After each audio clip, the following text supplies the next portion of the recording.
Well, good afternoon.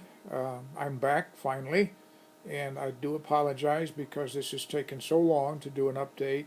You know, when I pray for people, I really like to know what's going on, and I feel very bad that I didn't update a lot sooner and just tell you that things were going well.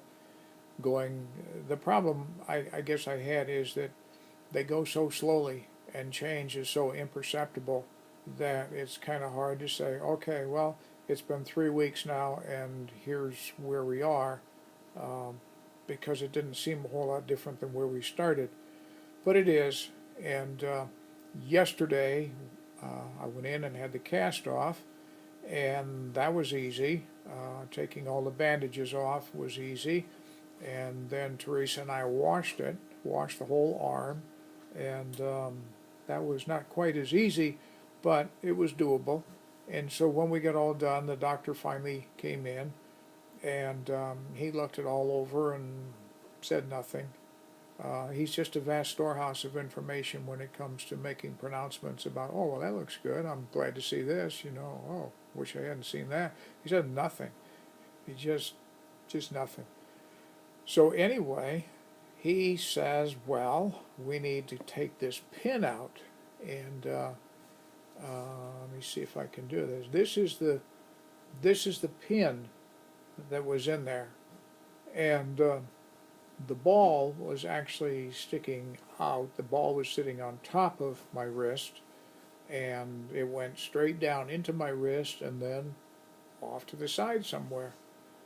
What did it do? I have no idea. Um, but it came out. So how did it come out? I felt like you're going to chloroform me, right? Or maybe a little Demerol or heroin or something. No, he just first he takes a pair of pliers and he pulls the ball off, and then he takes another pair of vice grips or something and grabs hold of this thing and twists and yanks and pulls until he gets it out. And I guess that's the way it's supposed to come out. I don't know. There's a whole lot I don't know, but anyway. Um, I can't say it feels any better without it. It probably doesn't feel as good without it because it had sort of gotten used to being there. But anyway, the one thing I did discover is that there's a whole lot more pain now than there was with the cast on. When you got a cast, everything's totally immovable, and so it's not so bad, and you get used to that. The nice thing about this, and by the way, here's what the cast looks like now. It's a brace, and I would turn it all the way around, but it just doesn't move all the way around, so that's what you get to see.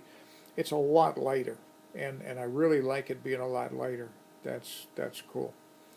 So, but there's also a whole lot more pain because there's things that are free to move around, and it's different. So I'm going to have to adjust to that. I don't think it's going to take a long time because honestly I can see a huge difference between yesterday and today. And so I think that these are pains that have to be there, they have to show up, and then they have to learn to go away, and it's going to take time. Hopefully not a lot. The next step is to start physical therapy, which I'm not at all excited about. There's a synonym for physical therapy, and it is excruciating pain. And I've been told by physical therapists, actually, I had a nurse tell me just the other day, she said, somewhere out there is a physical therapist that is just waiting to inflict great bodily harm on your arm and your hand. So that's what we're looking at. I'm going to take a few days and see if this settles down first, and then probably next week, maybe by Friday, we'll start the physical therapy. And then it's just a matter of time, and I guess it's how bad you're willing to hurt yourself and make life unpleasant that determines your progress. I don't really know. I've never been this road before. So am I looking forward to it? Not really, except that this is the road we have to go on in order to get where we want to go. So in that respect, yes, I'm looking forward to it. Again, thank you so much for all of your prayers. I so much appreciate them. One lady at church, she told me, she said, I have absolute confidence that you're going to have a total healing. And she's the kind of person that you're happy to have praying for you. So I'm looking for that, and I appreciate all of your help and encouragement along the way. Thank you.